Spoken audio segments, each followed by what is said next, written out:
Howdy friends, welcome back to the Eclectic Sam YouTube channel and welcome to my eclectic corner of YouTube, where I predominantly talk about selling on eBay and reselling in general, thrifting and other things like that.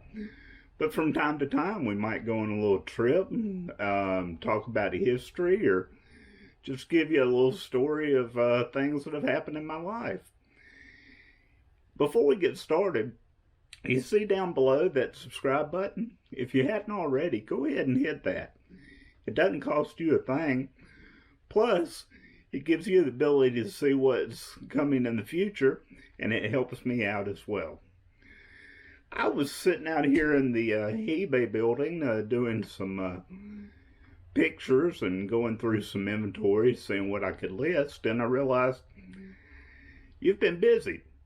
You hadn't posted a video here recently. So I thought I'd get on here and do you a what sold video.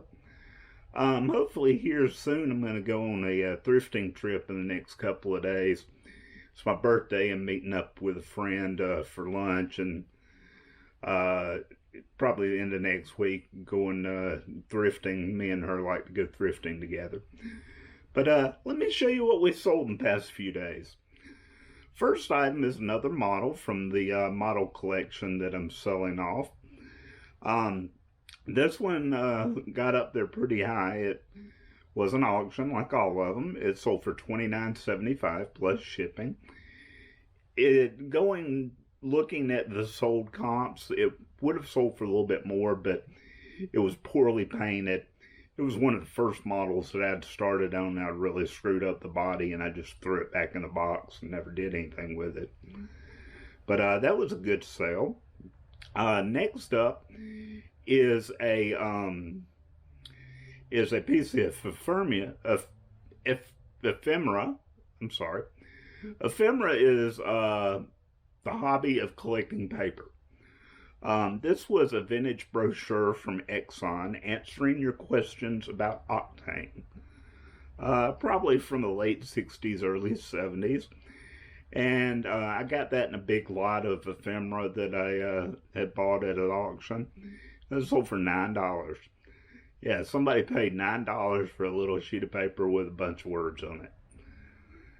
Crazy, crazy. Next up came from the model stuff, but what it was little pieces to make a diorama. They were gas station lights that you painted up to look like the old, the overhang lights at old gas stations. These are normally worth about $10 a piece. I sold 2 of them for 99 cents. Hindsight, I probably should have listed it as a store item instead of a auction, but I'm trying to get rid of all that model stuff. I don't want to deal with it, so 99 cents, it went out the door, so that's plus shipping. Next up is 2 more boxes of the unicorn cereal, the limited edition. I believe it's cupcake flavor or something like that. I'm selling these so well. I bought them at $1 a box at a clearance. They're discontinued, but they're expired. Of course, with expired foods, people still buy it for collectibles, but make sure in the description that you put the expiration dates on it, that they're expired. That way it's no, iffy as far as listing it. But it's $20 plus shipping. I normally sell those for about $25 plus shipping for 2 boxes. But I sent an offer out. I think I've got 6 more boxes, so 3 more sets of them to go.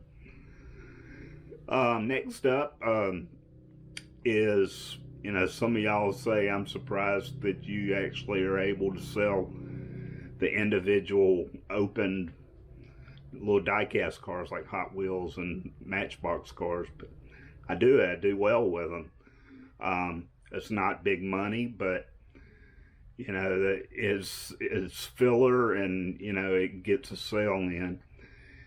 This one was a vintage Chevrolet truck.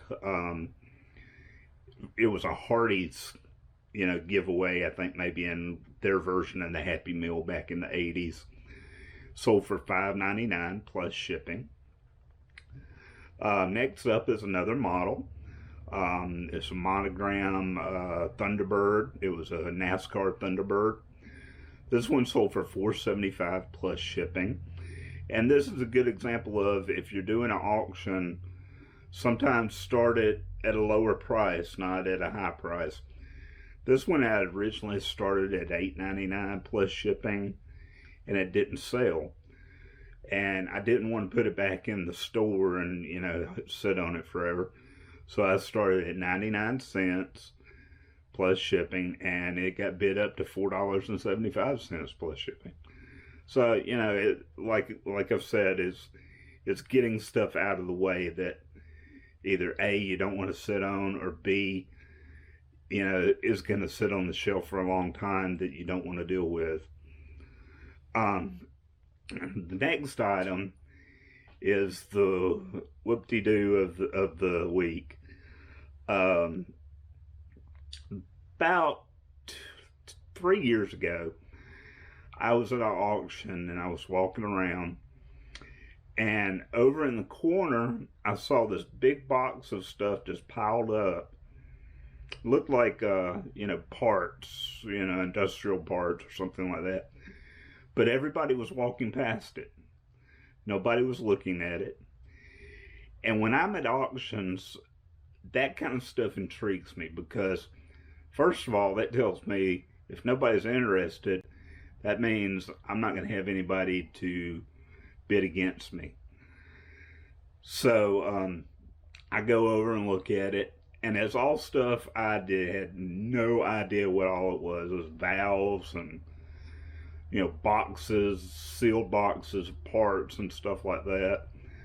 I'm a car guy. I know what car parts are. This stuff was definitely not car parts. It was industrial machine parts and supplies. So what I did was I got my phone out. This was before the auction, so I was able to do a little bit of research. And I grabbed the first small box out of the lot that I could find. I looked it up, and it was a GE and FANUC. I think that's GE Fanuc. Come to find out, they're electrical industrial parts for like automation and stuff like that.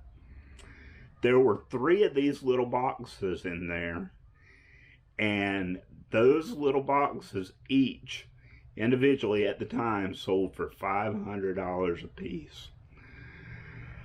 I almost had a heart attack right then. I decided that, you know, I was going to buy that box, even though I didn't know what the stuff was, and, you know, make some money. So bidding got up, and you know, all the antiques of the auction were selling and everything, and they kept on not going to that box. Well, it got to the end of the auction when a lot of people have left, and when you get the deals, all you that go to auctions know, your deals are at the end of the auction when everybody's left. Well, there was about 3 or 4 of us still sitting there, and they bring this box up, and they said, $20, $20, anybody, $20. Nobody would bid. I was going to wait and see if anybody bid, and, you know, I don't like to be the first bidder. Nobody was bidding. The auctioneer, who I know, he said, well, somebody get it started. Give me an offer. I said, $5. And he said, okay, $5 for Sam. And nobody else would bid against me because nobody wanted it. They didn't know what it was, and nobody took the time to do the research. So I bought that entire box for $5. I sold the first one of these GE Fanuc pieces for $400. This is the second one. I got an offer for $175. Something that I have that little amount of money in, and I've sat on it for this long. I said, yes, please send me your $175. And I looked it up, and the guy that bought it, he does automation repair So, you know, I don't mind passing it along. If I'm going to make some money, let somebody else make a little bit of money off of it too. So apparently he's got a machine that he needs to repair, and this part is what he needs. So it sold for $175 with free shipping.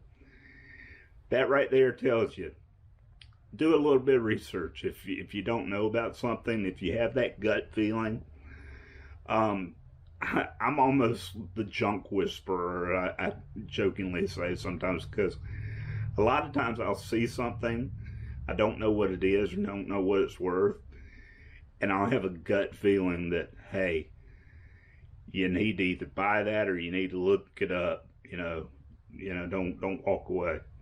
So make sure you do research, and don't be afraid to sell things that you have no idea about. Next up, we sold a vintage watch. It was a vintage Lucerne electric watch. Didn't sell for much. I sold it as is for parts of restoration. Sold for $7.50 plus shipping. That came in a junk drawer lot that I'd gotten a while back. I'd made my money a long time ago on that box. Next up, 2 license plates that came from the house that I used to live in. I had bought from an estate, and there was a 3-bay garage where I worked on restoration on cars and all. When I bought the house, the garage was full of junk, and I got them to discount the price of the house if I cleaned out the junk. Well, they didn't know that I was a seller or reseller. They were glad to not have to deal with it. And I sold a good bit of it, but I still have a few boxes of that stuff. For some reason, I moved it when I moved into my new house. But this license plate, these 2 license plates came from that stuff. One 1971 motorcycle license plate from Georgia for $11 plus shipping. And then a real beat up 1971 car license plate, only sold for 99 cents plus shipping. But those license plates were the last items that I sold. But what do you think? You know, some of the junkiest junk will sell, and some of the oddest things will sell, and that's the name of the game with our reselling businesses. Is, you know, it's like I like to say is I sell anything that's legal that I can make money on. So take that to head, and you know, you'll be successful. You know, I'm just part-time in this. I wish I could had the energy to where I could get out and do it full-time. I think I would do really well. Maybe down the road eventually I can hire somebody that, you know, can come in and be a person that will be trustworthy and, you know, help me grow this. But for right now, I'm enjoying what I'm doing, making a little extra money, and, you know, I get to share what I've done with people like y'all on the YouTube and everything. I've been doing eBay for 21, 22 years, and it's one of those, it's an addiction, almost like gambling, you know, the same way you're going to get out of something. But I hope you enjoyed this video. If you did, hit the like button, and also subscribe if you haven't. Trying to get my my subscriber rate up on the YouTube channel, you know, so I can get more viewers and do a little bit more. Like I said before, I hope to get out and doing some thrifting and some traveling and take y'all along with me. And if you'd like, comment down below any suggestions, questions, or if you just want to say hi, I'd be glad to say hi to you. But until next time, my friends, I love you. Bye.